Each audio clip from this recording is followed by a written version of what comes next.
আমরা আলোচনাটা করতে পারি যে এই সফরের সময় যেহেতু ব্রিটেনে বিএনপির ভারপ্রাপ্ত চেয়ারম্যান ব্রিটেনে আছেন, সেখানে ইউনূসের ইচ্ছায় এবং বেগম খালেদা জিয়ার মধ্যস্থতায় এই আপনার বৈঠকটা হবে বলে মনে হচ্ছে 13 তারিখে সকালের দিকে 9টা-10টার দিকে আমি বৈঠকটা আমি এই হবে। বিষয়ে অবশ্যই আসবো। সাংবাদিক ইমে আজিজ, আমি এই বিষয়ে অবশ্যই আসবো। তার আগে তিনি মানে আমাদের প্রধান উপদেষ্টা চ্যাথাম হাউসে ব্রিটেনের যে ঐতিহ্যবাহী থিঙ্ক ট্যাঙ্ক প্রতিষ্ঠান, সেখানে যে বক্তব্য দিলেন, প্রশ্নোত্তর পর্বে অংশ নিলেন, সেখানে তিনি যে বক্তব্যগুলো দিয়েছেন, আমি সব বিষয় টাচ করতে চাই না, কিন্তু এরই মধ্যে সমালোচনা হচ্ছে দুটি বিষয়কে কেন্দ্র করে। একটি হচ্ছে তিনি বলেছেন যে আহ দেশের জনগণ টাকা খেয়ে ভোট দেয়, তারা ভোটের উদ্দেশ্য বোঝে না। আমি যদি প্রথমেই এই বিষয়ে আপনার মন্তব্য জানতে চাই। আমরা জানি যে কিছু অংশ মানুষ, একটা শ্রেণীর মানুষ টাকা খেয়ে ভোট দেন, সেটি সব কত ভাগ, 5 ভাগ 10 ভাগ, তার তো বেশি নয়। আপনি আমি বা আমাদের মতো সাধারণ মানুষ টাকা খেয়ে ভোট দেন, মানে এই কথার মধ্য দিয়ে তিনি কি ভোটকে নিরুৎসাহিত করলেন, দেশের মানুষকে চরমভাবে অপমানিত করলেন, পুরো জনগোষ্ঠীকে? না দেখেন, এই জন্যই বলা হয় তিনি এনজিও করেন, তিনি রাষ্ট্র চালানোর যোগ্য নন। দেশকে বিদেশে গিয়ে যে জনগণকে মেলাইন করে, জনগণ এ দেশের মালিক। সেই জনগণকে যদি চাঁদা খেয়েও থাকে, জনগণ যদি ইলেকশনের সময় পয়সা নিয়েও থাকে, তিনি তো এটা বলতে পারেন না। আমরা তো বলি না, তিনি তো এই দেশটাকে ব্যবসায়িক কেন্দ্র করেছেন। তিনি গ্রামীণ ব্যাংকের 666 কোটি টাকা যদি সুদ মওকুফ করে থাকেন, গ্রামীণ ফোনে 4,000 কোটি টাকা মাফ করে থাকেন, জনগণ কেন খাবে না? জনগণ, উনি জনগণ যারা মালিক, তারা পয়সা খাইলে কয় পয়সা খাবে? 5,000, 10,000, 1,000, 500, 200? উনি তো হাজার হাজার কোটি টাকা খাচ্ছেন। তো সুতরাং উনি যে বিদেশে এই কথাগুলি বলেন, স্বাভাবিকভাবে কিন্তু এইগুলো প্রশ্ন আসে। তিনি ইতিমধ্যে তার যতগুলো বেনিফিট নিয়েছেন এবং যেভাবে সরকারে এসেছেন, সব নিয়ে প্রশ্ন আসে, সব নিয়ে প্রশ্ন আছে। আপনি ধরেন, আমি যদি বলি যে তিনি যে সরকারের দায়িত্ব নিলেন, তিনি তো দণ্ডিত ছিলেন, তার বিরুদ্ধে তো দুর্নীতি মামলা ছিল। তিনি নৈতিক কারণে এবং আইনগত ভাবে তিনি কি সরকার প্রধান হতে পারেন? তিনি তো হয়েছেন। তিনি সরকারে বসে নির্বাহী আদেশে তার মামলা তুলে নিয়েছেন। এটা হয় বলেন? তার জনগণ ঘুষ খাবে না কেন? তিনি তো এই যে ঘুষ খাইছেন, তিনি তো এটা করলেন। আর তারপরে তিনি যখন সরকারে আসলেন, দায়িত্ব নিলেন, তখন এই 5 তারিখের গণঅভ্যুত্থানে সব দল, একমাত্র আওয়ামী লীগ ছাড়া সবাই, জনগণ সবাই সমর্থন দিয়েছে। অথচ নিজে বিভিন্ন ভাবে তার বলয় তৈরি করার জন্য এই যে জুলাই গণ আন্দোলনের যে যারা সব দল মত একসাথে ছিল, এটাকে বিভক্ত করেছে, তিনি বিভক্ত করেছেন। এখন আপনি দেখেন, এনসিপি, আপনার ইসলামিক আন্দোলন বাংলাদেশ এবং জামাত ইসলাম এক সুরে কথা বলে, আর বাকিরা এক সুরে কথা বলে। দেশটাকে দুই ভাগ করে ফেলছে না? তার জন্য হয়েছে। তিনি প্রথমে তিনি প্রথমে প্রথমে ইউটিউব সার্চ দিলেই পাবেন, তিনি ইউটিউবে হাত নাড়া নাড়া ঘাড় নাড়া বলছিলেন যে রাজনৈতিক দলগুলো যতটুকুতে সংস্কার একমত হয়, ততটুকু নিয়েই নির্বাচনে যাব, না হলেও নির্বাচনে যাব। হ্যাঁ, বলছো যে এরপরে ওয়েবসাইটে দিয়ে দেব, কে একমত হয়েছে কে একমত না হয়েছে জনগণ জানবে। তো ওনার তো প্রতিশ্রুতি প্রথমেই আছে যে নির্বাচনে যাওয়া। উনি নির্বাচন নিয়ে কেন টালবাহানা করেন? উদ্দেশ্য কি? আবার জনগণ দিয়ে আগে, এখন বন্ধ হয়েছে যে পিছন দিয়ে হাঁটায়। তিনি তো পেয়ার ম্যান, পাক্কা পেয়ার ম্যান, লোক সেট করে রাখে, হেঁটে গেলেই বলে আজীবন থাকেন, 5 বছর থাকেন, এগুলি বলে। এখন আবার বন্ধ হয়েছে। তো এখন যেটা আলোচনা বৈঠকে, লন্ডনে বৈঠকে তিনি কিন্তু এটা তিনি প্রস্তাব করেছেন, তিনি বৈঠক করবেন। এখন ওখানে যা বৈঠক কি করবেন জানি না। যে ব্রিটেনে গেছে, ব্রিটেনের প্রধানমন্ত্রীর সাথে তার অ্যাপয়েন্টমেন্ট, প্রধানমন্ত্রীর খবর নাই, প্রেস সেক্রেটারি মিথ্যা কথা বলতেছে, সে এখন কানাডায় আছে। তো এখন এখন কি টিউলিপের সাথে টিউলিপ চিঠি দিছে, বলে এটা প্রেস সেক্রেটারিতে বলাইছে, এটা আইনি বিষয়, আইনি ভাবেই মোকাবেলা দেখা হবে। তো এখন এখন সেই ভোটের উদ্দেশ্য থেকে প্রশ্ন, তাহলে তিনি তো দেশের মানুষের উপরে নির্ভর করছেন না। ভোটের জায়গাটিতে তিনি যেভাবে প্রশ্নবিদ্ধ করলেন যে মানুষ টাকা খেয়ে ভোট দেয়, এই জন্য এই সংস্কার টংস্কার ইত্যাদি ইত্যাদি, এর সাথে আরো যে কথাটি বলেছেন যে পুরো বাংলাদেশ দুর্নীতিতে নিমজ্জিত, প্রতিটি সেক্টর নিমজ্জিত দুর্নীতিতে। আমরা জানি অবশ্যই দুর্নীতি রয়েছে, বড় অঙ্কের টাকা পাচার হয়েছে গত আওয়ামী শাসনের সময়, অস্বীকার করার কিছু নেই, কিন্তু প্রত্যেকটা মানুষ দুর্নীতিগ্রস্ত, আপনার এটি মনে হয় তিনি যে মন্তব্য করেছেন চ্যাথাম হাউসে? না, দেখেন, মানসিক ভাবে জনগণ দুর্নীতিগ্রস্ত হতে পারে, কিন্তু আমার তো ধারণা ছিল ডক্টর মোহাম্মদ ইউনূস অন্তত পক্ষে সৎ আছে। এখন উনি রাষ্ট্র ক্ষমতার দায়িত্ব নেওয়ার ফলে দেখি যে ওনার পারিষদ, অন্তর্বর্তীকালীন সরকারের এপিএস পিএস, আমি বাংলাদেশ ব্যাংকের গভর্নরকে বহুত প্রশংসা করেছি। এই গভর্নর মেয়েও তো এখন 100 কোটি টাকার ফ্ল্যাটের মালিক দুবাইতে। তা আপনি যাবেন কোথায়? ফেসিবাদী কিছুক্ষণ সরকার তো যা। গভর্নর উত্তর দিয়েছেন যে তার মেয়ে জামাই ব্যবসায়ী, তারা দীর্ঘদিন ধরে দুবাই থাকেন, তারা এটা করতে পারেন, অস্বাভাবিক কিছু না। এটি গভর্নরের অ্যান্সার, মানে এই বিষয়ে। হতে পারে তার মেয়ের দামে ব্যবসা করেন, ঘাটতি ছিল উনি পূরণ করে দিয়েছেন, আর সময় ফ্ল্যাট করতে পারেন না। এখন উনি জি। গভর্নর হওয়ার পরে ফ্ল্যাট কিনতে পারলো, আগে পারলো না, পরে পারলো না, এগুলি কয়ে লাভ দেন। উপদেষ্টার দুইটা উপদেষ্টার আপনার এপিএস টাকা মারছে না, ছাত্রদের। ডক্টর মোহাম্মদ ইউনূস তো পুরো জেনারেশন গ্যাপ করে দিছে, প্রত্যেকটা মিনিস্ট্রিতে প্রত্যেকটা কমিশনে ছাত্র বসায় দিছে, এবং সবাই দুর্নীতিগ্রস্ত। তো আমার তো মনে হয় ফেসিবাদ আর এই সরকারের ভিতরে কোনো পার্থক্য নাই। তাদের অ্যাকশন গুলো ঠিক ফেসিবাদের মতো, দুর্নীতিও ঠিক ফেসিবাদের মতো। সেই সাথে মব কালচার, একটা বাহিনী তৈরি করছে ছাত্র দিয়ে, যেখানে সময় মাইক, এখন অবশ্য মব একটু কমেছে, কারণ বিএনপি যখন তারুণ্যের সমাবেশ গুলো করেছে এবং মবের ব্যাপারে যখন হুঁশিয়ারি উচ্চারিত হয়েছে, সেনা প্রধান থেকেও তো বলা হয়েছে full stop, no mob culture বলেছে, তো এখন মব কালচার বন্ধ হয়েছে।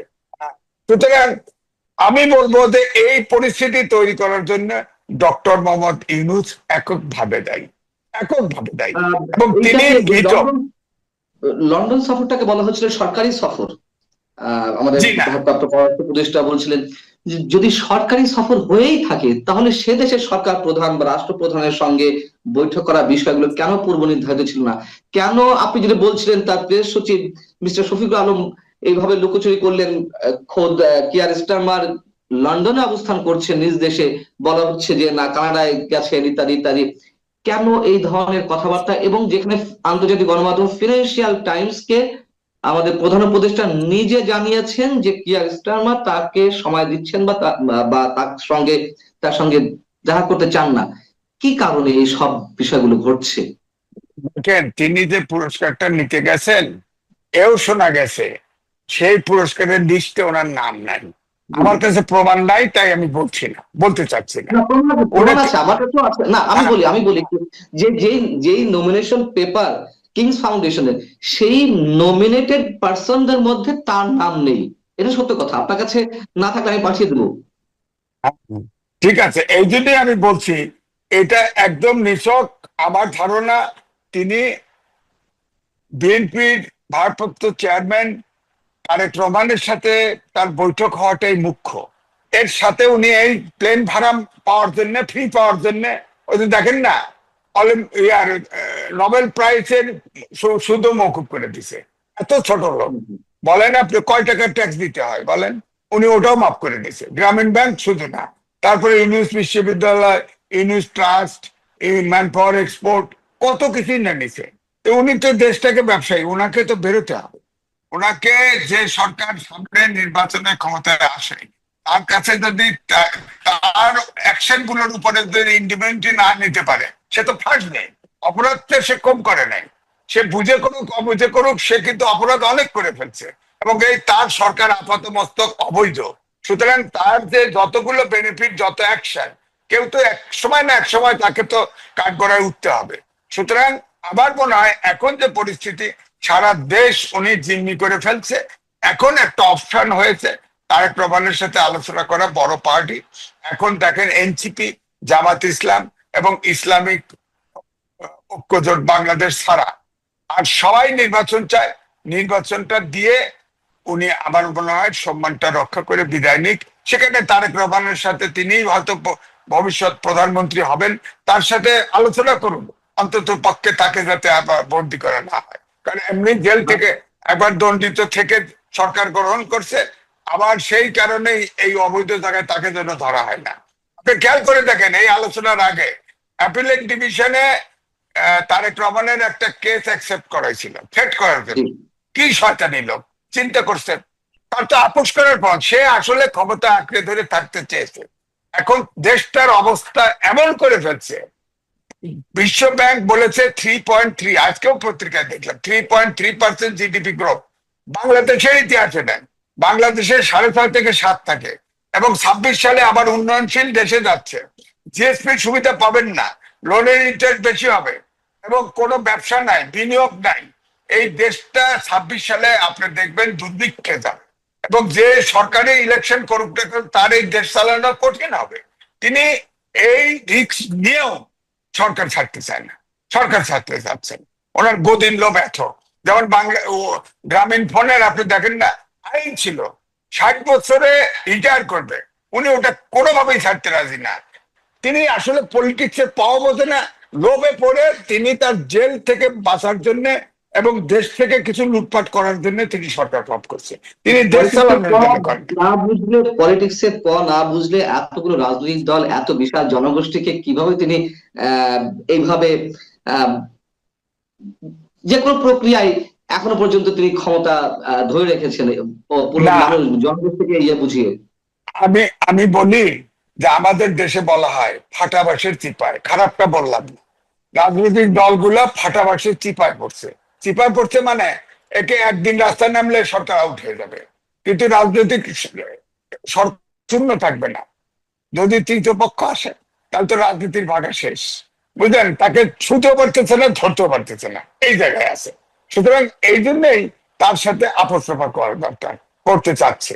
কারণ তাকে ফাইনালি যদি এই ব্রিটেনের বৈঠক ফেল করে, তাকে খুব অপমান অপদস্থ হয়ে বাংলাদেশ থেকে বেরিয়ে যেতে হবে। আপনি দেখবেন। ফেল করা বলতে মানে আমি একটু ক্লারিফাই হচ্ছে মানে করার প্রয়োজন রয়েছে বোধহয় এখানে। সেটা হচ্ছে যে 13 তারিখে তারেক রহমানের সঙ্গেও তার বৈঠক রয়েছে। আপনার কি মনে হয় যে ওই বৈঠকটি ফেল করবে, আপনার কি মনে হচ্ছে, নাকি সফলতা আসতে পারে, বা আপোষ, কোনটা? না, সম্ভাবনা আছে, ফেল করারও সম্ভাবনা আছে, পাস করারও আচ্ছা, সম্ভাবনা, এটা তো বলা মুশকিল। কারণ ডক্টর আচ্ছা। ইউনূসকে স্টাডি করা খুব মুশকিল। আপনি দেখেন সে কয়েকটা ইন্টারভিউ কয়েক জায়গায় কথা বলছে, তো প্যাস মারি মারি কথা বলছে, সোজা সাপটা না। গেছে আপোষ করতে, কথা বললেই তো হয়। স্টেটমেন্ট তিনি হন যে আমি আসছি মেজর দলের প্রধানের সাথে কথা বলতে আসছি, আমারও কিছু বক্তব্য আছে, তারও কিছু বক্তব্য আছে, আমরা সমঝোতা করার চেষ্টা করব।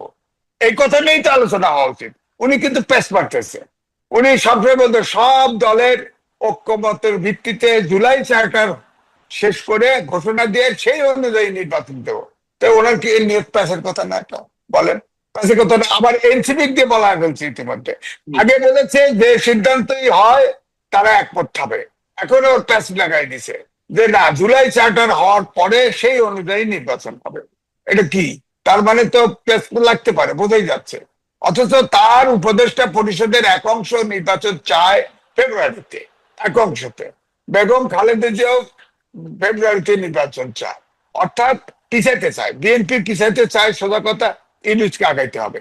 ফেব্রুয়ারির পরে তো নির্বাচন নেওয়া সম্ভব না, কারণ এরপরে এসএসসি পরীক্ষা, এইচএসসি পরীক্ষা, তারপরে বন্যা, তারপর বৃষ্টি, ঝড় বৃষ্টি ইত্যাদি। সুতরাং তাকে হয় ফেব্রুয়ারিতে এগ্রি করতে হবে, আর না হলে তাহলে এই দেশ থেকে তাকে পালাতে হবে। এর ছাড়া কোনো আপনার কি অপশন তার জন্য খোলা নাই। আপনার কি মনে হয় যে দেশের এই মুহূর্তে সবচেয়ে বড় রাজনৈতিক দল হিসেবে বিএনপি কোনো বিভ্রান্তির মধ্যে রয়েছে, বা তারা নিজেদের সঠিক সিদ্ধান্তটি নিতে সিদ্ধান্তহীনতায় ভুগছে কোনো এক অজানা আতঙ্ক, অজানা আশঙ্কার জায়গা থেকে? না, আমার কাছে মনে হয় তা না। এটা আমি যেটা আগেই বললাম, যে একটা রাজনীতিবিদ, রাজনৈতিক শূন্যতা তৈরি হলে কিন্তু রাজনৈতিক শূন্যতা থাকে না, তৃতীয় পক্ষ সেই শূন্য পূরণ করে। জি। বিএনপি এখন আওয়ামী লীগের পরে বৃহৎ দল, নির্বাচন হলেই তারা সরকার গঠন করবে। এই মুহূর্তে তারা এই রিস্ক নিতে চায় না। কিন্তু ডক্টর মোহাম্মদ ইউনূসের সাথে এবারে বেগম খালেদা জিয়া এটার সাথে কিন্তু মেডিয়েটর হিসেবে আছেন। তিনিই বলে দিচ্ছেন যে ইউনূস সাহেবকে সহযোগিতা করে নির্বাচন করা দরকার। সুতরাং আমার ধারণা এই আলোচনা ফেল করলে ইউনূস সাহেবের বিরুদ্ধে এই সেই অপোজিশন বানিয়েছে বিএনপিকে, এবং বিএনপি আন্দোলনে নামবে। আমার বক্তব্য হচ্ছে যে তার পক্ষে সে তো ফেল করছে। আপনি বলেন, আমি নামে নির্বাচনে আওয়ামী লীগের 3টি কিংস পার্টি করেছিল বড় বড় নেতা দিয়ে, 300 সিটের হুম, হুম। ইলেকশন করাইছে, একটারও জামানত থাকে নাই। এবং এনসিপি যেভাবে বিতর্কিত হয়ে গেছে নেতারা,